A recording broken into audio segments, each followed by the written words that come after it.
নমস্কার বন্ধুরা, welcome to SN news. তো বন্ধুরা, এই ভিডিওতে আমরা আলোচনা করতে চলেছি ইন্ডিয়ান ফুটবল রিলেটেড বেশ কিছু গুরুত্বপূর্ণ ট্রান্সফার আপডেট। তাই পুরো ভিডিওটি শেষ পর্যন্ত দেখার অনুরোধ রইল।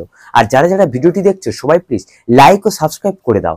তো বন্ধুরা, প্রথমে যাকে নিয়ে কথা বলবো সে হলো শ্রীকুত্তেন ভিএস। তো এই 25 বছর বয়সী ভারতীয় রাইট উইঙ্গার শ্রীকুত্তেন ভিএস যে জামশেদপুর এফসিতে যোগ দিতে চলেছে সেটা তোমাদের আগেই জানিয়েছিলাম। তো কাল কিন্তু অফিসিয়ালি জামশেদপুর এফসি থেকে তার নাম ঘোষণা করে দেওয়া হলো। 3 বছরের চুক্তিতে এই রাইট উইঙ্গার কিন্তু যোগ দিলেন জামশেদপুর এফসিতে।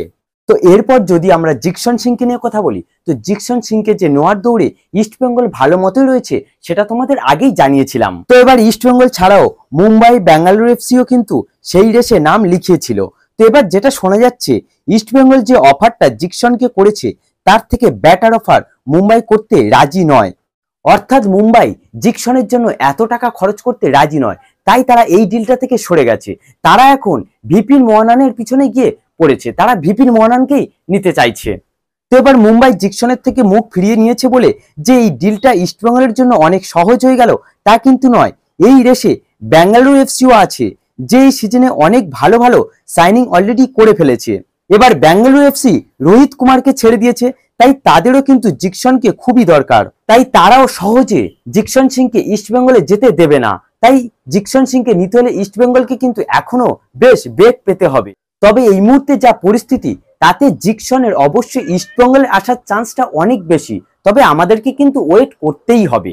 তো এরপর যে বিদেশিটিকে নিয়ে কথা বলবো তার সঙ্গে কিন্তু মোহনবাগানের একটা লিঙ্ক আপের খবর বেশ কিছুদিন আগে বেরিয়ে এসেছিল।